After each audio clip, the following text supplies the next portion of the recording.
I just want to make a quick little video here. As you can see, my camera is actually working today. So the comments on my YouTube videos are filtered. And I did this because I was tired of always turning the comments off, and the reason why the comments are off on some of my older videos is that I had this problem with an on-again, off-again cyberbully who used to make fake accounts in my name and the names of loved ones who had passed away. And I still have good reason to this day to believe it was somebody actually related to me. I won't get into too many details, but let's just say it started right before I was to testify against them in family court because they were abusing their daughter.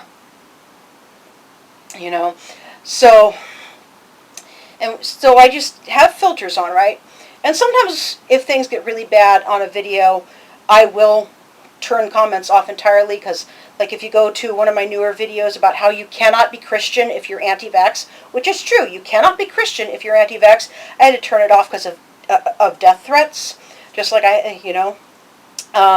so yeah, that was fun, and I might have to turn them off here, who knows, but so I filter my comments, like I said, and what I'll do is every now and again I will go look at my filtered comments, because there's some that should not be filtered. They're actually positive comments that got caught by the filter because of one or two words, or because YouTube thought it looked suspicious or something.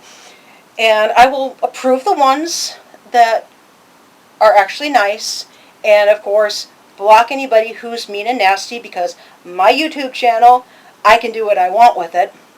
And I came across one that really got my goat, because it was from an anti-vaxxer going on about toxins in vaccines, and the one that is the stupidest of all. And this is the reason why, if you watch my little video, said a PSA on the term Karen, about how I talk about Karen is not comparable to the N-word at all. It's not a misogynistic term, because even men can be Karens, you know. So I may put a line in there about how anti-vaxxers will think that vaccines will turn their child into a gay autistic Satanist. Okay, so here's the reasoning behind that line. Anti-vaxxers have this belief that is completely wrong, completely debunked. It's not true at all. They believe that there is fetal DNA in vaccines, and they believe that if a boy gets one with too much girl DNA, he'll become gay or trans, and if a girl gets one with too much boy DNA, she'll become a lesbian or transgender herself. It gets better from there, because they also claim that if you force your child to eat a raw, organic, vegan diet, it will detox the foreign DNA and make them straight or cisgendered, as the case may be. And if I wasn't broke,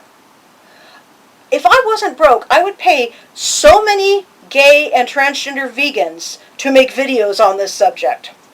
You know, just even if the video is just them reading off one of these Facebook posts about how veganism can cure homosexuality, and they just spend 15 minutes laughing while they eat vegan treats, you know. And that was one of the things in the comment. They were all like, there's fetal DNA in vaccines. No, there's not. No, there's not. No, there's not. Not.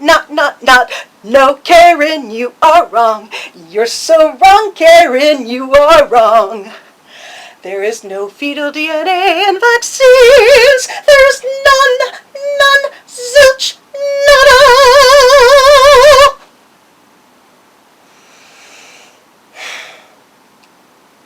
These people drive me a little bit crazy, because even though I don't have and will never have kids, because I made that choice, and I know some people are going to be like, it's not a choice. Trust me, honey, chubby chasers do exist, and some of them wanted me to be their baby mama. That doesn't mean I hate kids. I like kids. I want to see them protected. I want to see them educated. I want to see them well fed. And I want to see them vaccinated, unless, of course, they're immunocompromised or they're allergic to the vaccines. Then the rest of us need to be vaccinated in order to protect them. You got these anti-vaxxers going around saying that they don't want the toxins in vaccines, and yet you know what they turn around and do? One of them is essential oils. Essential oils are not medicinal, no matter what your doTERRA or Young Living upline says. And by the way, you can get better quality essential oils at Dollar Tree.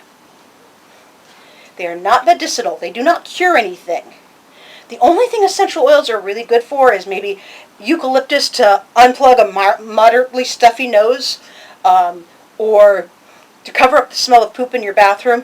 I know some people are going to say lavender essential oils help them sleep. Well, lavender makes my head stuff up, so that's a no-go there. But that's all essential oils are good for. They do not cure autism. They do not cure cancer. You should not be putting them directly on the skin. You should not be ingesting them. Yes, anti-vaxxers will actually ingest essential oils. They will put essential oils in food instead of actual herbs, spices, extracts. You know, you'll find these pictures on Instagram of some anti-vaxxer putting her crappy, poor quality essential oils from a pyramid scheme company in her spaghetti sauce. And it's like, dear God, please make Gordon Ramsay magically appear in her kitchen and scream at her. Oh, that would be delightful to see Gordon Ramsay just giving a verbal barrage to somebody putting essential oils in food. They'll make their children actually drink essential oils, right? Essential oils have a high risk of causing seizures, organ failure, death in children and pets. Never use tea tree oil on your dogs and cats to get rid of fleas. Don't use it on their bedding. Tea tree oil kills pets. And they say they don't want to give their children vaccines because, oh, the child might have a seizure. The risk for a seizure with a vaccine is minute. It's very, very rare. The risk for seizure with essential oils is massive compared to the risk of seizures from vaccines. This is seizures from vaccines. This is seizures from essential oils, folks. And you know what else they do? While they're whining about their non-existent toxins in vaccines, they give their children bleach enemas. Bleach enemas. It's called Miracle Mineral Supplement or Miracle Mineral Solution, and it's actually an industrial strength bleach meant for bleaching wood pulp. In very minute amounts, it can be used for purifying water, and they're giving several ounces in water, sometimes mixed with essential oils or Epsom salts, as an enema to their children. You won't give them life-saving vaccines, but you give them bleach enemas? Knock it off. You're abusing your children. You are abusing your children. You are morally no different from a pedophile. Period. There is no fetal DNA in vaccines. Stop going on about thimerosal, because most vaccines do not have thimerosal in it anymore, and thimerosal is completely different from actual mercury. Just vaccinate your kids. Stop going on about fetal DNA and vaccines turning kids into gay autistic Satanists and saying that vaccines are Satan's pee. It's not. It's not. If anything, it's Satan who doesn't want you to vaccinate your kids. Because Satan loves the suffering as your child dies of measles. There is no fetal DNA in vaccines, and stop giving your kids bleach enemas. Period.